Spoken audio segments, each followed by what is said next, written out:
Olá pessoal, boa tarde. Estamos aqui na nossa terceira conversa sobre o Plano Nacional de Desenvolvimento.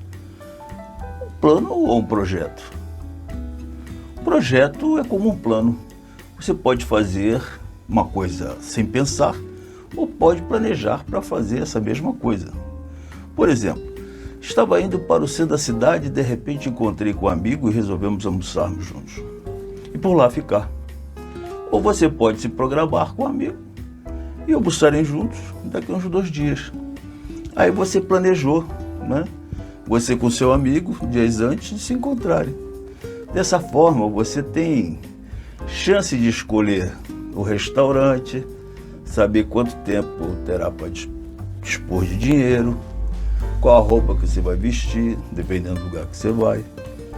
Isso é só um exemplo para a gente entender melhor quando o Ciro fala em Projeto Nacional de Desenvolvimento. Isso quer dizer que ele está nos falando sobre a construção de um plano para desenvolver o nosso país. Para desenvolver, crescer e gerar benefício para toda a população. E por que nacional? Diria alguém, porque estamos no Brasil. Sim, mas muito mais que isso. Tem que ser no Brasil. Mas o mundo está globalizado, eu falo a qualquer hora com qualquer lugar, com qualquer pessoa, mais distante que seja, lá do outro lado do mundo. Então o mundo virou um mundo só. E ainda falo de graça. Todo dia as pessoas estão comprando coisas diretamente da China, sem sair de casa. Sim, mas como diz o Ciro Gomes, as condições de produção são locais. Para fabricar determinado produto depende de onde está. Produzir no país pode ser mais difícil que em outro lugar. Depende da mão de obra, do local que está sendo produzido essa coisa, das condições técnicas do local e das condições de financiamento oferecido pelo governo. Se o juro é mais alto, fica mais difícil. Se o juro é mais baixo. E o que é desenvolvimento? É aquilo que estávamos falando, é o crescimento, progresso, melhora da condição econômica e das condições de vida para toda a população. Portanto, pessoal, um projeto nacional de desenvolvimento diz respeito à criação de um plano que faça o Brasil crescer, progredir, beneficiando toda a sociedade. O Ciro Gomes abre o seu livro com uma citação de Getúlio Vargas. A finalidade do Estado é promover a justiça social, mas não há justiça social sem desenvolvimento. E não há desenvolvimento sem soberania. Sensacional essa citação e depois a gente vai entendendo melhor o que ele quis dizer. No capítulo intitulado Manassá Adiada, Ciro nos mostra o quanto o Brasil vinha se desenvolvendo durante o século XX, período que foi de 1900 a 1999. Vocês imaginam, nesta época o Brasil aumentou seu PIB, que é o Produto Interno Bruto, em 100 vezes. Esse PIB significa que toda a riqueza produzida em um determinado tempo, e geralmente em um ano que se faz essa coisa. Não houve um crescimento como esse na história do mundo. E mais, o cidadão médio brasileiro, ao final do século, produzia 12 vezes mais riqueza do que em 1900. Em 1999, ele produzia 12 vezes mais riqueza que em 1900. Quer dizer, na verdade, isso também não aconteceu em 100 anos. Melhor ainda, mas ainda foi na verdade, em 1930, porque até 30 nós éramos um país que vivia da agricultura, especialmente do café, da cana, do açúcar, da pecuária, e quem mandava no país era a República Café com Leite, a ponto de chegarmos a ter que comprar facões, enxada do exterior, pois não produzíamos essas ferramentas em quantidade suficiente para o consumo. Era um país agrário. O grande salto de desenvolvimento brasileiro, na verdade, se deu entre 32 e 80. Esse não é um fato que ocorreu naturalmente. Um país não se desenvolve se não houver um planejamento e vontade política dos governantes. E tem que ter muito cuidado com sabotagens e tentativas de desestabilização desse desenvolvimento por parte de forças, elites financeiras nacionais e estrangeiras. Isso é fácil de entender. Se eu consigo produzir bem aqui dentro, eu deixo de comprar lá fora. A isso se chama guerra de mercado.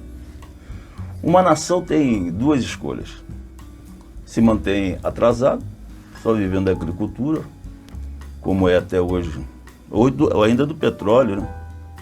Mas aqui no Brasil, em algum momento da nossa história, uma vanguarda política audaciosa se convenceu a industrializar o país e foi capaz de construir um projeto de nação.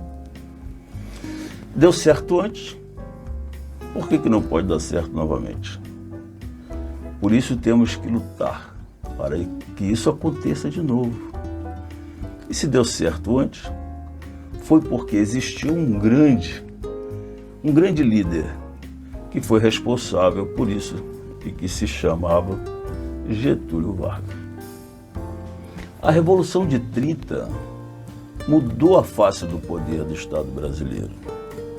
De um país que vivia da agricultura, como já comentamos, para um país disposto a se industrializar, para superar o subdesenvolvimento. Não à toa que quando esse processo se acelerava com a fundação da indústria de base nacional, como a CSN, Companhia Siderúrgica Nacional, em Volta Redonda, em 1941, a Companhia Vale do Rio Doce, em 43, a Companhia Hidrelétrica do São Francisco, em 45, Getúlio Vargas foi deposto pela primeira vez. Ou seja, interesses estrangeiros foram mais fortes e derrubaram o poder, quem estava no poder, para não haver o desenvolvimento, o crescimento e produção local. Mas em 1950, através do voto, Getúlio Vargas volta a ser presidente do país. 3 anos e meio de governo foram suficientes para que ele criasse a Petrobras, a Eletrobras, o BNDES, mesmo enfrentando forte oposição de parte da elite brasileira, que preferiam seus privilégios ao desenvolvimento do país e dos brasileiros. Sempre é assim. E com a mesma desculpa de sempre de corrupção, esses abutres deixaram o Vargas no beco político, sem saída, a qual ele respondeu com um gesto político dramático, seu suicídio em 24 de agosto de 1954. Deu um tiro no coração em seu quarto, no Palácio do Catete, no Rio de Janeiro. O que gerou uma verdadeira comoção. O povo foi para a rua, o sepultamento foi uma tragédia nacional. Mas aí esse povo indo para a rua impediu que os golpistas assumissem o poder e garantiram as eleições de Juscelino Kubitschek, com João Goulart na vice-presidência. Não sei se vocês sabem, mas nesse período dá-se início à criação da indústria automobilística, impulsionamento da Petrobras, a construção de Furnas e várias outras pequenas hidrelétricas, transformando nossa fonte de energia na mais limpa e barata do mundo. Juscelino cortou o país de fora a fora com 14 mil quilômetros de estrada. E, por fim, a construção da cidade de Brasília.